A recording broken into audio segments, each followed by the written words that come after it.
Everybody's here tonight, great biggest Kilkenny. We're going to throw a few questions to the floor now, but you'll have to be patient with us, folks. We have a floating microphone, so if you want to ask a question, put your hand up and we get to ask the question for the lads. So before we do that, make sure you have your question planned now and make sure you have it in your head. So before we do that, give the lads a round of applause. Thank you.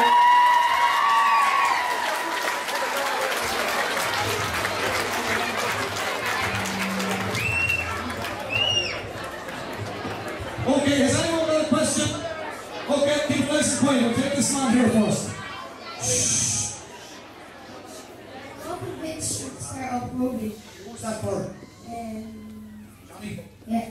Johnny, what convinced you to start up rugby? Well, my uncle played for Ireland, and I suppose I grew up knowing that he played for Ireland, and I always wanted to do that as well. So that started me out, and I went to Becca Rangers as my home club, so I went there, and I loved it from day one. I took a bit of a break to play a bit of golf when I was your age, and soccer and tennis and every sport I could get my hands on, and then I settled down on rugby when I was about 15 or 16. Okay, there we are. This man wants that. What's your name? You want to ask Sean a question?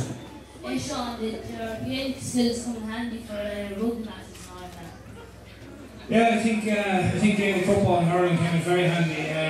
For me, when I was growing up, obviously I was very keen GAA player until I was actually 21 or 2. I used to still play a few games for the Cox every now and again, secretly. But yeah, it does. Yeah, your hand-eye coordination skills, and I suppose just having the ball in your hands and passing it about, and you're kicking as well. I think I'd give Johnny a run for his kicking and goal kicking, but we'll see someday maybe. Well, Sean, this man wants to ask Bernard a question. What's your name? Ben. Ben, what do you want to ask Bernard? How's it like having cauliflower ears?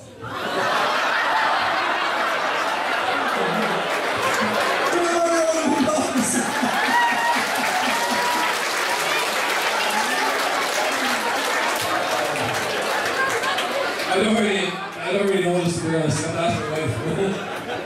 Okay, elaborate, because I'm going to grab a man here as well. So Bernard was asked what's it like of cauliflower ears. What was the answer? Ask my wife. Right, okay. Okay, Paul, come over here, because the answer. Paul Donaghy, journalist.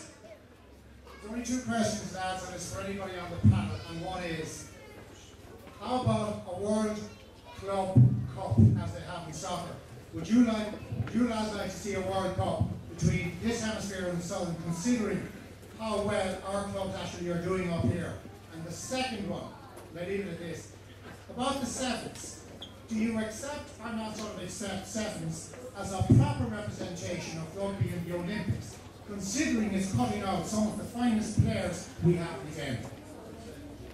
Oh, good questions. To the first one, I suppose it's something that every player would probably be keen on, I'd say, but with the busy schedule we have between Angus League, Heineken Cup and international rugby, it's probably not feasible anytime soon anyway. The second question, I suppose when the sevens are on, I enjoy watching it, and there is some fantastic players there. And I suppose over the last couple of years, like South Africa, New Zealand, they've had one or two coming into their system at 15s, you know. So I don't know. I think it's a great competition. Hand you over to Ica here. Yeah, I think it's a good spectator sport. So you know, they get the crowds and it's got an atmosphere to watch them. So at the end of the day, the revenue comes from all the spectators that go. And you look at the tournaments around the world at the moment, Hong Kong, Wellington Sevens, they get 31,000 people at the moment 3 days, so it's got a party atmosphere. I like it. Okay, Johnny, do you want to comment on that? What Paul had said, I know the lads answered it very well.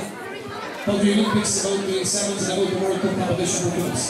I agree with both the lads. I think the sevens is fantastic to watch, and I know that they're pushing it hard for the Olympics now coming up, and hopefully it doesn't take away too many players from the club game. I think that's a concern, obviously, that the club game is so important to the provinces and thus to the professional game. So once they don't start taking players from there, I think it'll be very good. It'll also give guys that are on the edge of provincial teams to get a bit of game time against other quality players. So I think it's a win-win with the sevens, and then with regard to the World Championship for clubs, I think it's great. It's a great idea, but like Sean said, I'm not sure it would be the easiest to organise. I think maybe the winners of the Heineken Cup against the winners of the Super 15 could be a brilliant idea, and then they'd be the world champions. I think that would be a real spectacle. And we play the final in Tullow. We get some crowd anyway. Okay, when you have the microphone, Gary Flannery, Sports Officer, Carlow IT. Gary, you have a question. Yeah, a question for Johnny. I suppose having followed rugby myself for the last 15 years or whatever it might be, we've all grown up and watched the great run in O'Gara kick. And I suppose as far as I'm concerned, you are the next person to fill his boots. You're gaining, your reputation is growing every single game, and I certainly I put my trust in you to fill Ronan's boots. How much pressure does this put on you, just coming from your point of view, to fill Ronan O'Gara's boots? Yeah, that's a huge pressure. I've got my own goals and aspirations that I want to achieve, and I suppose I put my own pressure on myself. And playing for Ireland has a lot of pressure in itself, because obviously very expecting public, and I suppose it's a lot different to playing for Leinster. It's a lot more comfortable playing for Leinster. So playing for Ireland it's more pressurised, I think. And Ronan's obviously been a great servant to Irish rugby for the last however many years, 10, 12 years, and they'll continue to do so for the next couple of years anyway. And there'll be big shoes to fill, and there'll be a few more other lads coming up to contend as well. So yeah, I look forward to the challenge, and hopefully not let anyone down. Okay, thanks, Johnny. John Foley, Sports Centre, Carlow Nationals. John. Just a question for Isa and Sean, maybe. Northampton, I think they've lost like 8 games out of 22 in the Premiership this year. So, are there any particular strengths or weaknesses that you've seen in their team that you're working on ahead of the game?